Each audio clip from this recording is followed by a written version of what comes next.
बुलेटिनच्या सुरुवातीलाच एक अतिशय धक्कादायक बातमी आहे। पालघरच्या जवळ जयपूर सुपरफास्ट एक्सप्रेसमध्ये आरपीएफच्या हवालदारानं गोळीबार केल्याची धक्कादायक घटना समोर आली आहे। जयपूर एक्सप्रेसच्या B5S6 आणि पॅन्ट्री कारमध्ये आरपीएफचा हवालदार चेतन सिंगनं गोळीबार केलाय। या घटनेत एका पोलिसासह 3 प्रवाशांचा मृत्यू झालाय। दरम्यान यानंतर कर्तव्यावर असलेल्या पोलिसांनी गोळीबार करणाऱ्या आरपीएफ हवालदाराला मोठ्या धाडसानं पकडलंय।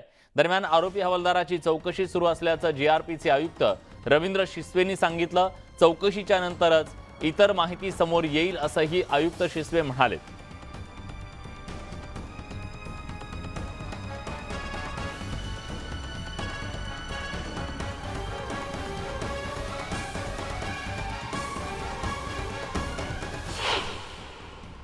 या ठिकाणी या घटनेसंदर्भात जो चेतन सिंग याला ताब्यात घेण्यात आलेला आहे त्याच्याकडे चौकशी सुरू आहे।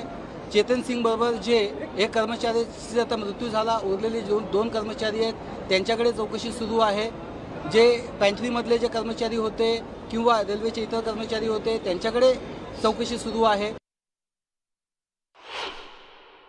की FIR रजिस्ट्रेशन स्टेजला जी माहिती आपल्याला द्यायला हवी, घटना कुठून घडली, काय झालं, त्याला कसं पकडण्यात आलं, इथपर्यंत मी आपल्याला माहिती दिलेली आहे। या स्टेजला कोणाचे स्टेटमेंट्स काय आहेत हे डिस्क्लोज करणं हे क्रिमिनल जस्टिस सिस्टीमच्या सेट जे स्टँडर्ड ऑपरेटिंग प्रोसिजर आहे त्यात बसत नाहीत आणि त्यामुळे या क्षणाला मी आपल्यासोबत कोणत्याही इतर गोष्टी शेअर करू शकत नाही।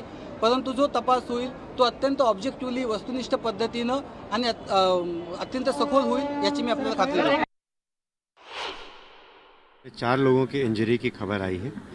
people who have been shot. One of them is an RPF ASI और बाकी 3 और लोग हैं। इन लोगों का मेडिकल अटेंशन जो है अम्बेडकर शताब्दी हॉस्पिटल में बोरीवली में जैसे ही ट्रेन पहुंची है उन लोगों को लेकर जाया गया है। वहां पे हमारे रेलवे के अधिकारी भी तुरंत स्पॉट पे पहुंच गए थे और वो अवेलेबल हैं और वो साथ में गए हैं और उन लोगों को जो भी मेडिकल और पुलिस सहायता एक्सटेंड किया जा सकता है वो किया जा रहा है। उनके परिवारजनों को भी कांटेक्ट किया जा रहा है और उनसे उनको जो एक्सग्रेशिया का अमाउंट है वो भी पहुंचाया जा रहा है। लोकमान्य टिळक राष्ट्रीय पुरस्कार सोहळ्यासाठी पंतप्रधान नरेंद्र मोदी उद्या पुणे दौऱ्यावर येत आहेत। पीएम मोदींच्या दौऱ्याच्या निमित्तानं पुण्यात जय्यत तयारी करण्यात आली आहे जिल्हा प्रशासनाकडून।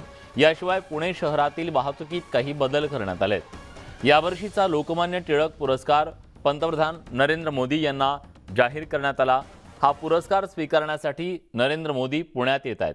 राष्ट्रवादी काँग्रेसचे सर्वेसर्वा शरद पवार यांच्या हस्ते या पुरस्काराचं वितरण होणार आहे। या पुरस्कार सोहळ्याला मुख्यमंत्री एकनाथ शिंदे, उपमुख्यमंत्री देवेंद्र फडणवीस, उपमुख्यमंत्री अजित पवार आणि काही प्रमुख नेते उपस्थित राहतील। या दौऱ्यात मेट्रोला हिरवा झेंडा दाखवणं, विविध विकास कामांचं उद्घाटन आणि पायाभरणीचा समावेश आहे। तसंच पंतप्रधान आवास योजनेअंतर्गत पिंपरी चिंचवड महानगरपालिकेच्या हद्दीत येणारे 1280 घरं आणि पुणे महानगरपालिकेच्या हद्दीत येणारी 2680 घरं या सगळ्याचा लोकार्पण मोदींच्या हस्ते पार पडणार आहे।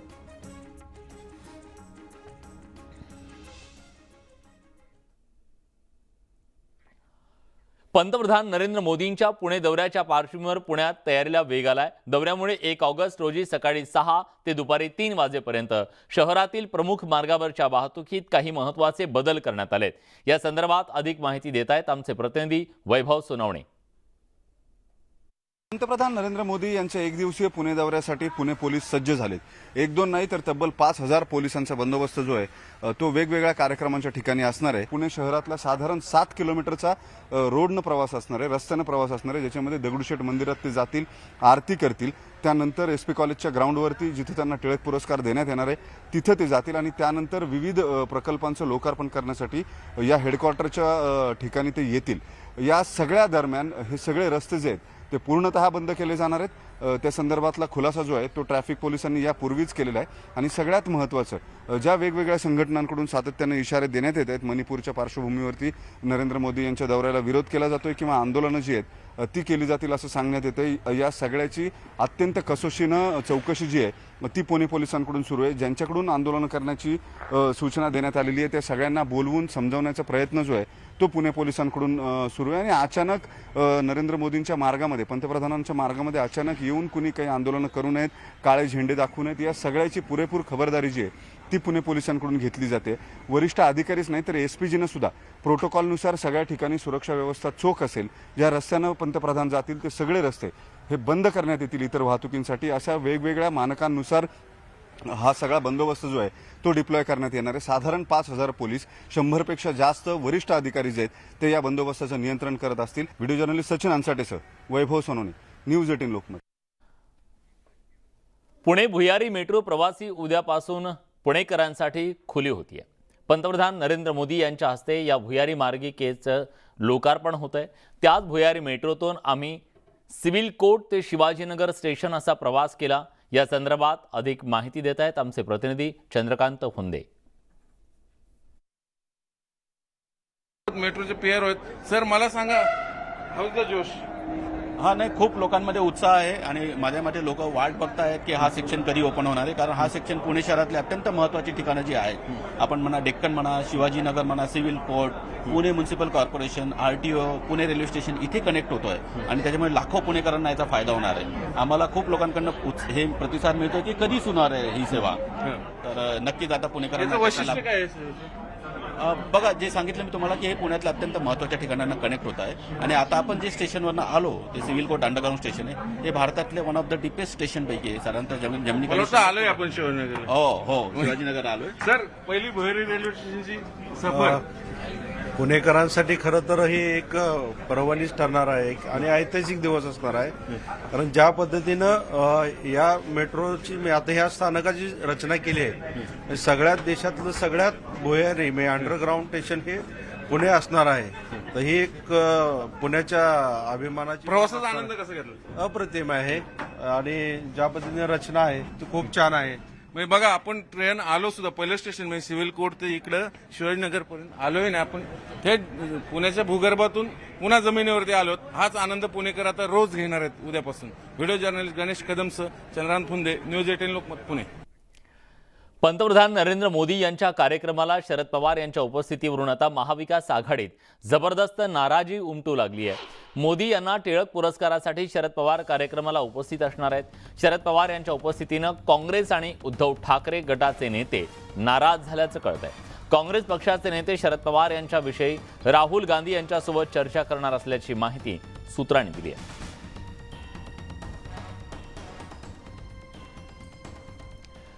मंत्रिमंडळ विस्तार कधी होणार या प्रश्नाचं उत्तर अनेक आमदारांना हवंय. ते उत्तर आता कदाचित मिळतंय असं दिसतंय. कारण मोठी बातमी राज्यात पुन्हा एकदा मंत्रिमंडळ विस्तार होण्याची आहे.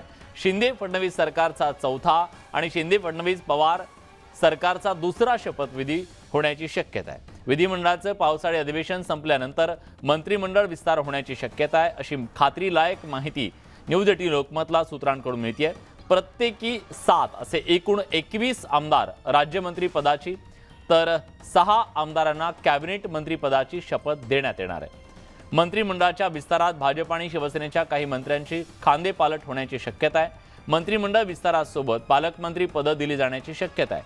तर 15 ऑगस्टच्या पूर्वी नव्या पालकमंत्र्यांची घोषणा होण्याची शक्यता आहे. राज्यपाल नियुक्त आमदारांसाठी महाविकास आघाडी सरकारनं दिलेली यादी रद्द करून सरकारने नव्या नियुक्त्यांसाठी हालचाली सुरू केल्यात. दरम्यान सर्वोच्च न्यायालयानं या संदर्भात दिलेल्या निर्देशानुसार सुनील मोदी यांनी या विषयात मुंबई उच्च न्यायालयात नव्यानं याचिका दाखल केली. त्यावर आज मुख्य न्यायमूर्ती देवेंद्र कुमार उपाध्याय यांच्या पुढे सुनावणी पार पडली.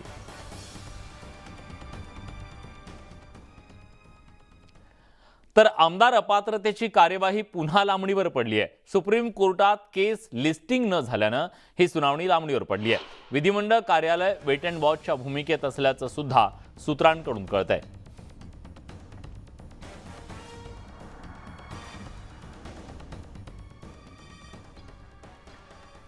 आगामी निवडणुकांच्या पार्श्वभूमीवर भाजपनं तयारी सुरू केली आहे. भाजप आमदारांचा कौल तपासणार आहे. यासाठी भाजपनं कोर कमिटीच्या बैठकीचं आयोजन केलं होतं.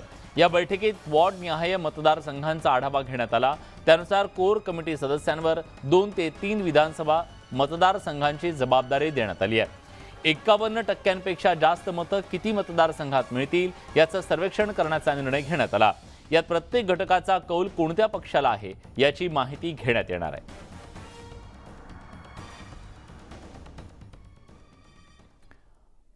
शिवसेनेचे प्रवक्ते संजय शिरसाट यांनी उद्धव ठाकरे यांच्यावर टीका केली. मविया उद्धव ठाकरेंना न घेता निवडणूक लढवेल असं म्हणत त्यांनी ठाकरेंवर निशाणा साधला. महाविकास आघाडी येत्या निवडणुकीपर्यंत टिकणार नसल्याचं त्यांनी म्हटलं. तर अंबादास दानवेंनी भामटेगिरी बंद करावी असं म्हणत दानवेंना डिवचलंय. पार्टीचा अंतर्गत प्रश्न आहे. मी तर पहिलं सांगितलं की ही महाविकास आघाडी येत्या निवडणुकीपर्यंत टिकणार नाही. इंडियामध्ये कोण कुठं जाईल ते सांगता येत नाही ना. इंडियामध्ये कुठं एक वाक्यता आहे. इंडियाचे जे काही नेते लोक आहेत ते फक्त बैठकी अटेंड करतायत, परंतु त्यांना आपलं इमेज किंवा आपला पक्ष त्या भूमिकेतूनच त्या इंडियाकडे पाहत आहेत. म्हणून मला वाटतं ही आघाडीच्या बैठका होईल, परंतु एकत्रितपणे निवडणुका लढवल्या जाणार नाहीत. मुक्ताईनगर नगरपंचायतीच्या भाजपच्या नगराध्यक्षा नजमा तडवी यांनी वेळेत जात वैधता प्रमाणपत्र सादर न केल्यानं तत्कालीन जिल्हाधिकाऱ्यांनी नजमा तडवी यांना अपात्र ठरवलं होतं. मात्र मुख्यमंत्री एकनाथ शिंदे यांनी नजमा तडवी यांच्या अपात्रतेवर स्थगिती आणली असून एकनाथ खडसे यांचा बालेकिल्ला असलेल्या मुक्ताईनगरमध्ये मंत्री गिरीश महाजन, भाजपचे आमदार मंगेश चव्हाण यांच्यासह नगराध्यक्षा नजमा तडवी यांची ढोल ताशांच्या गजरात मिरवणूक काढून जोरदार शक्ती प्रदर्शन केलं. दरम्यान नगराध्यक्ष नजमा तडवी यांनी मंत्री गिरीश महाजन यांच्या उपस्थितीत पुन्हा नगराध्यक्षपदाचा पदभार स्वीकारला.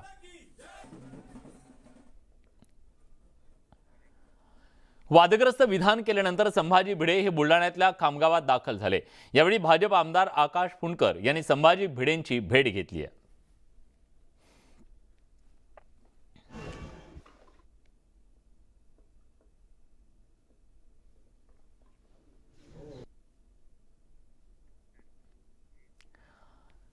BRSचे प्रमुख आणि तेलंगणाचे मुख्यमंत्री चंद्रशेखर राव पुन्हा एकदा महाराष्ट्र दौऱ्यावर येणार आहेत. चंद्रशेखर राव यांनी महाराष्ट्रात पक्षवाढीसाठी जोरदार प्रयत्न सुरू केले असून उद्या KCR, कोल्हापूर आणि सांगलीचा दौरा करणार आहेत. चंद्रशेखर राव उद्या 10 वाजता कोल्हापुरात पोहोचतील.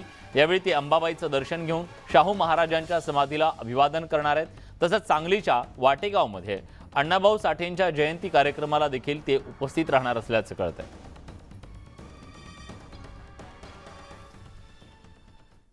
राज्यातल्या शेतकऱ्यांच्यासाठी एक अतिशय महत्त्वाची बातमी आहे.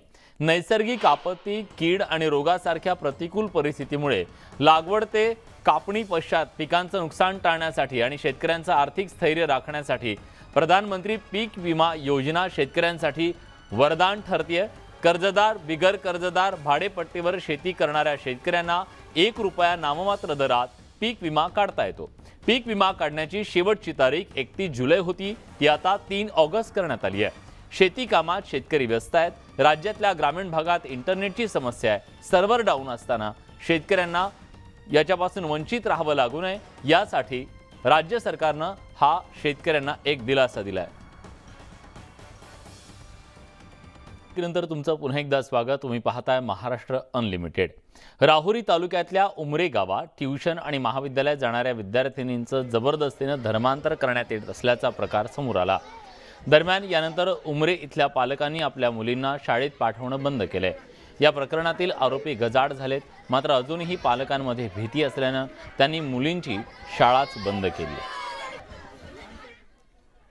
तर या शाळेमधल्या सगळ्या विद्यार्थिनी ज्या होत्या त्यांची शाळा मात्र बंद झाली आहे या सगळ्या प्रकारानंतर.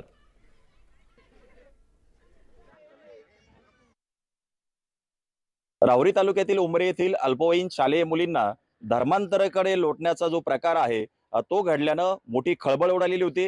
आणि या गावामधली आत्ताची जर परिस्थिती बघितली तर या ठिकाणचे गावकरी अतिशय घाबरलेले आहेत. आणि मी आता या शाळेत आलोय. या ठिकाणच्या खरं तर 5वी ते 10वी पर्यंत इथे शाळा आहे. आजचं जर चित्र बघितलं तर एकही मुलगी शाळेत आलेली नाहीये. पालक शाळेमध्ये मुलींना पाठवायला तयार नाहीयेत. 200 पेक्षा जास्त मुली या ठिकाणी शिक्षण घेतात. मात्र ज्या पद्धतीने शिकवणीला गेलेल्या मुलींचं धर्मांतर करण्याचा प्रयत्न झाला त्यामुळं पालकांना मध्ये भीतीचं वातावरण आहे आणि ते आपल्या मुलींना शाळेत पाठवत नाहीयेत. पालक आपल्या सोबत आहेत, शिक्षक देखील आहेत. आपण त्यांना विचारूया की काय परिस्थिती आहे. शिक्षक आहेत या शाळेमध्ये, किती मुलं शिकतात, कसं चालतं हे सगळं शाळेचं? या शाळेमध्ये एकूण 257 मुली आहेत आणि 309 मुलं आहेत. टोटल 566 पट येते. पण आज एकही मुलगी शाळेत आलेली. काय कारण काय तुम्हाला काही कळलं का आले नाही? ते पालकाचा निर्णय, आम्हाला नाही सांगता येणार तसं.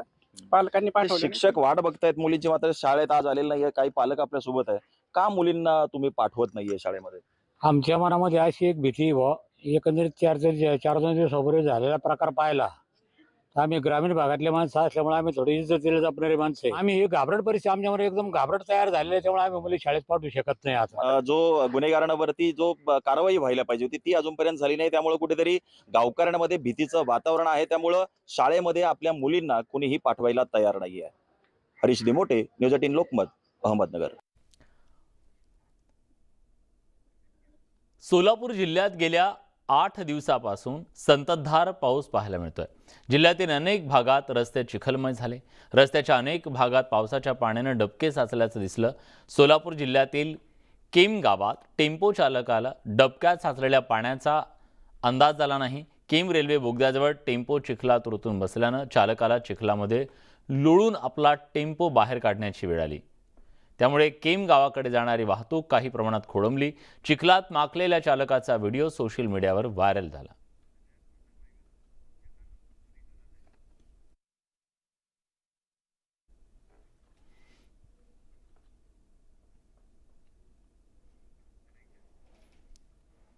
नागपुरात पशु आणि मत्स्य विज्ञान विद्यापीठातील विद्यार्थ्यांनी आंदोलन केलंय. डिप्लोमा कोर्सला विरोध करत विद्यार्थ्यांनी विद्यापीठाच्या समोर ठिय्या मांडलाय.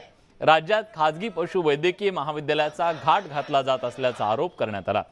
5 वर्षाचा डिग्री कोर्स असताना 3 वर्षाचा डिप्लोमा कोर्स सुरू करून शेतकरी आणि पशूंच्या जीवासोबत खेळ सुरू असल्याचा आरोप करत विद्यार्थ्यांनी घोषणाबाजी केली.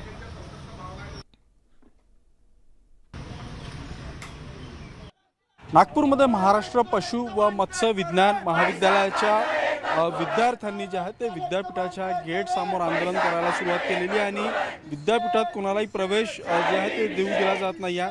माफसू सारखे विद्यापीठ, सरकारी विद्यापीठ राज्यात असताना खाजगी कॉलेजेसचा घाट सरकारनं घातलेला आहे आणि त्यामुळे विद्यार्थ्यांचं मोठ्या प्रमाणात नुकसान होणार आहे. सोबतच 3 वर्षाचा जो डिप्लोमा कोर्स सरकार आणू इच्छितं त्यामुळे जे आहे ते पशूंच्या उपचारांवर कुठेतरी त्याचा परिणाम होईल. त्यामुळे तोही कोर्स आणू नये अशी मागणी जी आहे ते आंदोलन करता आपल्यासोबत विद्यार्थी आहेत. मला सांग, आज थेट तुम्ही विद्यापीठाचा गेट बंद केलेला आहे, काय तुमची मागणी? आमची मागणी हेच आहे की हा बोगस डिप्लोमा बंद केला पाहिजे. याच्याने शेतकऱ्यांचा भारी नुकसान होणार आहे. सरकारला विरोध एवढाच आहे की आज रोजी सरकार फक्त निर्णय घेत आहे की आमच्या अपुऱ्या संख्येनुसार ते म्हणत आहे की डिप्लोमा कॉलेज सुरू करायचं आहे. पण आम्हाला कार्य करण्यासाठी सरकारने आजपर्यंत जागा आमच्या पूर्ण भरलेल्या नाही आहे आणि आम्ही पूर्ण संख्येनं नाही आहेत. आम्ही कार्य कसं करणार आहे? आज रोजी सरकारला आमचं एवढंच म्हणणं आहे की बा आमच्या जागा भरण्यात यावा आणि हे जे डिप्लोमा कॉलेजेस आहे ते बंद करण्यात यावे.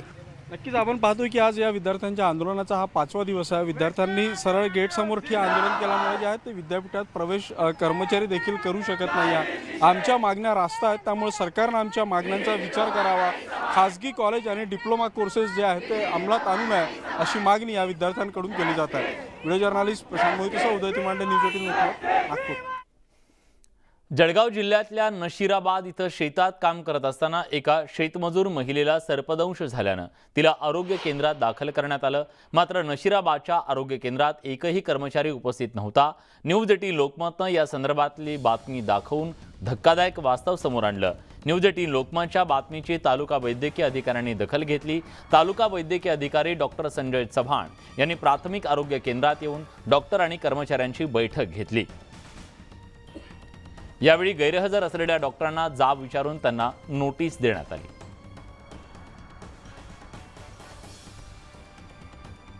मी इथं तातडीने भेट देऊन काल जे हजर होते नव्हते ड्युटी चार्टप्रमाणे किंवा वैद्यकीय अधिकारी जे हजर नव्हते त्या बाबतीत सविस्तर माहिती घेतली आणि त्याप्रमाणे त्यांना म्हणजे नोटीस देऊन त्यांचा खुलासा मागून जिल्हा स्तरावर तातडीने सादर करण्यात येईल. सर, अनेक वेळा अशा तक्रारी येते की इथे कर्मचारी डॉक्टर दिसत नाही. आपण एक वैद्यकीय तालुक्याचे अधिकारी आहात, आपल्याच काही निदर्शनात आले होते याच्यापैकी? ज्या वेळेस निदर्शनास आलं की त्यावेळेस त्यांना तिथल्या तिथं नोटीस देण्याचं काम ते करून पुढे सुधारणा होईल या दृष्टिकोनाने आपण कार्यवाही करतो. सर, ज्या पद्धतीने काल परिचारिकांनी त्या महिलेवर उपचार केले, आज त्या महिलेची प्रकृती खालावलेली दिसते. डॉक्टर या ठिकाणी खालावलेली वगैरे नाही आहे. प्रकृती खालावलेली नाही, पण जर तिथं ॲडमिट केलेलं आहे तर ॲडमिट केलेलं हे एक प्रतिबंधात्मक पद्धतीने त्याच्यावर ट्रीटमेंट केलेली आहे. तर त्याच्यामुळं सिव्हिल हॉस्पिटलला डॉक्टरांनी तिथं प्रत्यक्ष जाऊन पेशंटला ॲडमिट केलेलं आहे. त्याच्यामुळे आत्ता तिथं सिव्हिल हॉस्पिटलमध्ये पेशंट ॲडमिट आहे. खालावलेली वगैरेची मला आत्ताची माहिती नाही, तुम्ही जे सांगताय तशी मला आत्ताची माहिती घेऊन सांगतो. सर, काल तुम्ही चौकशी केली असेल, ज्या पद्धतीने बातमी बघितली, काय नेमकी परिस्थिती होती? डॉक्टर कुठे होते? तुमच्या काय निदर्शनात आले? काल ती घटना घडली त्यावेळेस डॉक्टर इथं नव्हते असं मला प्राथमिक आत्ताची जी चौकशी आहे त्यावेळेस नव्हते ही गोष्ट लक्षात आली. त्याच्यानंतर आले, ते पेशंट संदर्भित हे केलं गेलेलं होतं, त्याच्यानंतर आले होते. ही गोष्ट मला प्राथमिक याच्यात लक्षात आली. राज्य परिवहन महामंडळाची आर्थिक स्थिती डबघाईला आली आहे. एसटी कर्मचाऱ्यांच्या भविष्य निर्वाह निधी आणि ग्रॅज्युटीची 800 कोटींची रक्कम द्यायला पैसे नसल्याची कबुली सरकारनं दिली. महामंडळाला 1100 कोटी रुपयांची तूट असल्याची माहिती लेखी उत्तरात विधान परिषदेत देण्यात आली. परिवहन महामंडळाचा तोटा भरून काढण्यासाठी राज्य सरकारकडून विविध उपाययोजना केल्या जात असल्या तरी महामंडळाचा तोटा काही कमी होत नाहीये. कर्मचाऱ्यांच्या पीएफचे 486 कोटी तर ग्रॅज्युटीची 314 कोटी रुपयांची देणी थकली आहेत.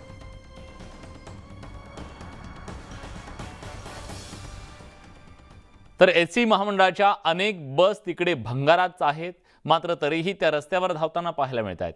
अहमदनगरमध्ये राहुरी तालुक्यातल्या कोल्हार खुर्द गावात एसटी बसचा अपघात झाला. नाशिककडे निघालेल्या एसटीचं ब्रेक फेल झालं, त्यामुळे चालकानं वाळूच्या डेपोवर बस चढवली. चालकाच्या प्रसंगावधानामुळे मोठा अपघात टळला असून यात कुणालाही दुखापत झालेली नाहीये. चालकामुळे मोठी दुर्घटना टळली असली तरी एसटी महामंडळाच्या बसची दुरवस्था या घटनेमुळे पुन्हा एकदा समोर आली आहे.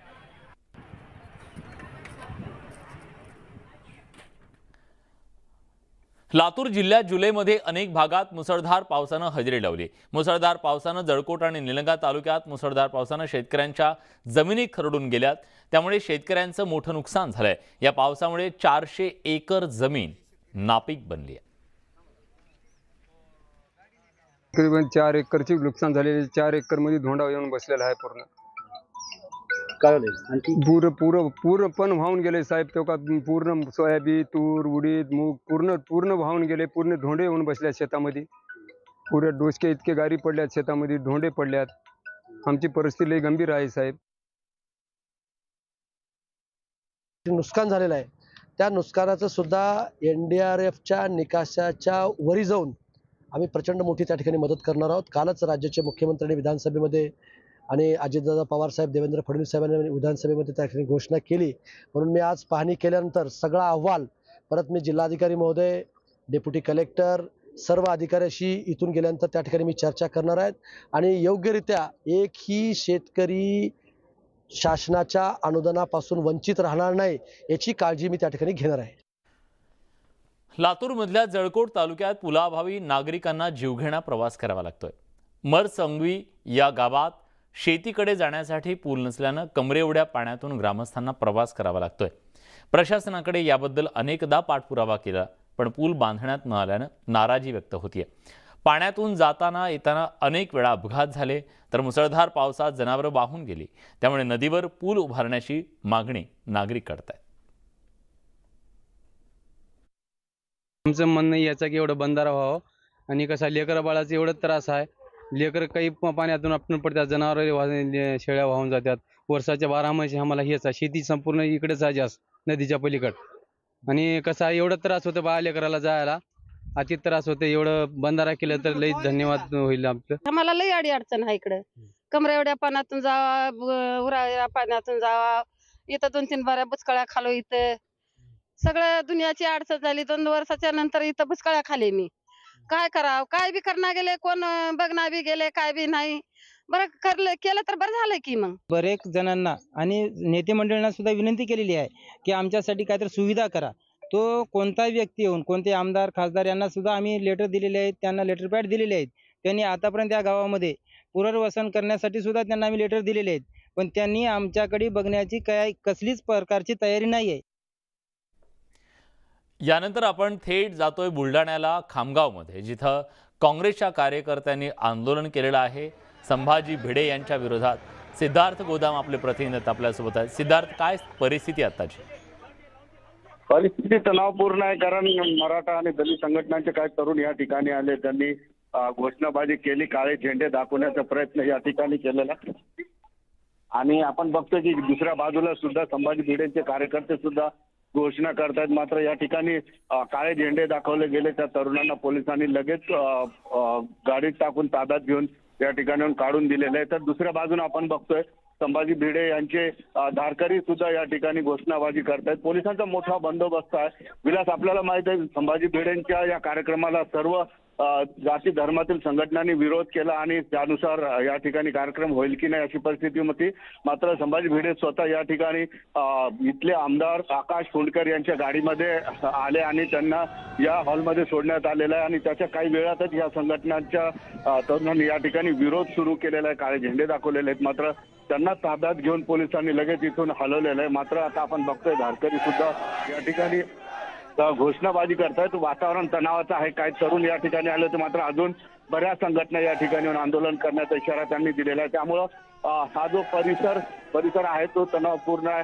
आणि संभाजी भिडे या कार्यक्रमाच्या स्थळी पोहोचलेले आहेत आणि विरोधासाठी सुद्धा या ठिकाणी आणखी संघटना येतील. मात्र पोलिसांनी बॅरिगेटिंग करून वगैरे कार्यक्रमाच्या स्थळी विरोध करणाऱ्यांनी जाण्याची सोय केलेली आहे. मात्र एकंदरीत दोन्ही बाजूनी घोषणा होत असल्यामुळं वातावरण तणावपूर्ण आहे. मात्र पोलिसांचा पूर्ण बंदोबस्त या ठिकाणी दिसतोय. विलास, धन्यवाद तुम्ही दिलेल्या सगळ्या सविस्तर माहितीबद्दल.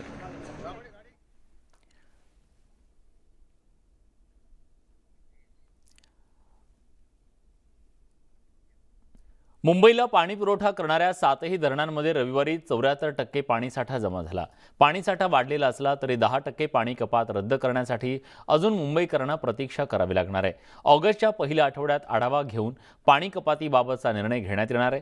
मुंबईला पाणी पुरवठा करणाऱ्या उर्ध्व वैतरणा, मोडक सागर, तानसा, मध्य वैतरणा, भातसा, विहार, तुळशी अशा 7ही धरणात एकूण क्षमतेच्या 73.99% पाणीसाठा जमा झालाय.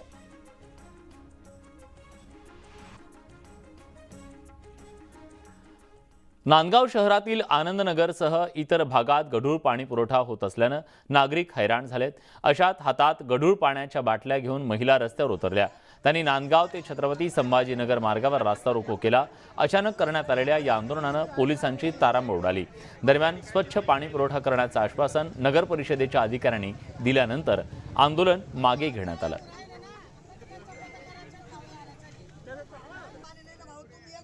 आता आज म्हणते उद्या पाठवू, परवा पाठवू, चांगलं पाणी कायम काय गावचं पाणी येतं आम्हाला आणि वसुली गिरणारी आमची होती आमची वाली. हे चालतं का सांगा? आमच्या वसुलीसाठी ढोल ताशे लावून आले पैशाला, मग आता का नाही आमचे एवढे हे करू राहिले ते? कसं काय वागायचं आम्ही? आमची मागणी आहे, आम्हाला गिरणारी आमचं पाणी पाहिजे, स्वच्छ पाणी पाहिजे. पैसा सरकार आम्हाला सोडत नाही, नगरपालिका 1 रुपया सोडत नाही. रत्नागिरी जिल्ह्यातल्या मच्छीमारांना मासेमारीचे वेध लागलेत. सरकारच्या नियमानुसार 1 ऑगस्टपासून मासेमारी बंदी उठवली जाणार आहे. त्यामुळे समुद्रातील मासेमारीसाठी मच्छीमार बांधवांच्या बोटी सज्ज झाल्यात. 1 ऑगस्टपासून पारंपरिक मासेमारी सुरू होईल. मासेमारीला सुरुवात होताच 10 ते 15 दिवसात मासळीची आवक वाढणार आहे. त्यामुळे पावसाळी बंदीनंतर मासळीचे वाढलेले भाव आटोक्यात येतील. त्यामुळे खवय्यांना मासेमारी सुरू होण्याची प्रतीक्षा आहे.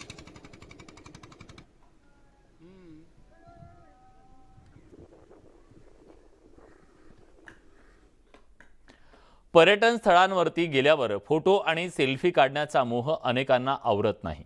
काही अतिउत्साही पर्यटक मात्र सेल्फी आणि फोटोसाठी स्वतःचा जीव धोक्यात घालतात. डहाणूतल्या सूर्या नदीवरच्या वाघाडी इथल्या भीमबांध इथं असाच प्रकार घडला. एक दाम्पत्य भीमबांध इथल्या पर्यटनासाठी आलं होतं. मुसळधार पावसानं सूर्या नदीला पूर आला. असं असताना ही महिला सेल्फीसाठी नदीतल्या दगडावर बसली. मात्र सेल्फीच्या नादात महिलेचा पाय घसरला आणि ती थेट नदीत कोसळली. त्यावेळी डहाणू पंचायत समितीचे उपसभापती तिथं होते. त्यांनी तात्काळ नदीत उडी मारत या महिलेला सुखरूप बाहेर काढलं. त्यामुळे मोठा अनर्थ टळला.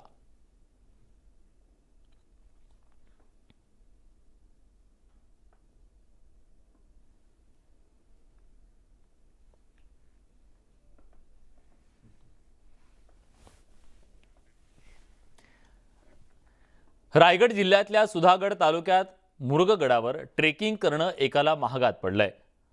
वगडगड सर करण्यासाठी काही ट्रेकर आले होते, मात्र पावसामुळे निसरड्या जागेवरून पाय घसरल्यानं 100 किलो वजनाचा अदनान शफीक खान हा तरुण गंभीर जखमी झाला. त्याच्या डोक्याला सुद्धा गंभीर इजा झाली आहे. त्याच्यावर रुग्णालयात उपचार सुरू आहेत.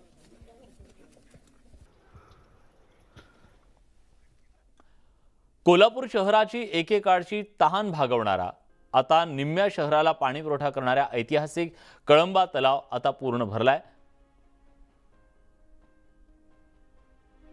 कात्यानीच्या खोऱ्यात असलेला या तलाव ऐतिहासिक आहे. यावर्षी तो कोरडा ठाण पडलेला होता, मात्र आता तो पूर्ण क्षमतेनं भरलाय. तलाव तुडुंब भरल्यानं निम्म्या कोल्हापूर शहरासह कळंबा, पाचगावचा पाणी प्रश्न मिटलाय. गेल्या वर्षीपेक्षा जवळपास 8 दिवसांनी तलाव उशिरा ओव्हरफ्लो झाला. कळंबा तलावाच्या सांडव्यावरून पाणी बाहेर पडल्यानं पर्यटकांची मोठी गर्दी इथं होतीये. तलाव परिसरात गर्दी वाढल्यानं बंदोबस्त तैनात करण्यात आलाय.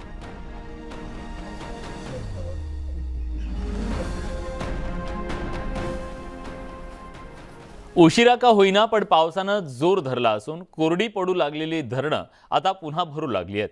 पिंपरी चिंचवड शहराला पाणी पुरवठा करणाऱ्या मुख्य पवना धरणात पाण्याची आवक वाढली आहे. मावळात पावसाचा जोर कमी झाला तरी तालुक्यातल्या सिंचन आणि पिण्यासाठी लागणारं पाणी धरणात मुबलक प्रमाणात उपलब्ध आहे. त्यामुळे वर्षभराची पाण्याची चिंता मिटली आहे. सध्या पवना धरणात 86.34% इतका पाणीसाठा आहे, तर मागच्या वर्षी 81.30% पाणीसाठा शिल्लक होता.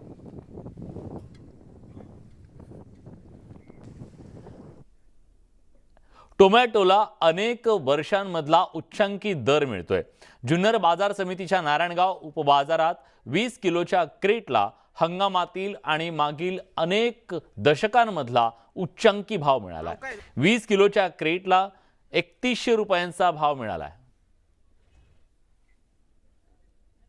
नारायणगाव कृषी उत्पन्न बाजार समिती सध्या मोठी चर्चेत आहे. मध्ये देशात आणि राज्यात या बाजार समितीचं नाव आहे. त्याचं कारण जसं आपण पाहतोय, मागच्या काही दिवसापासून टोमॅटोला सोन्याचे भाव आलेला आपण ऐकतोय. इतिहासामध्ये पहिल्यांदाच या टोमॅटोनी मोठा भाव खाल्लेला आहे. अनेक शेतकरी आहेत याच बाजार समितीने लखपती आणि करोडपती बनवलेत. पण आज मात्र टोमॅटो मार्केटमध्ये इतिहास घडलाय. मागच्या 5-15 वर्षामधला सर्वात जास्त रेट या ठिकाणी मिळतोय.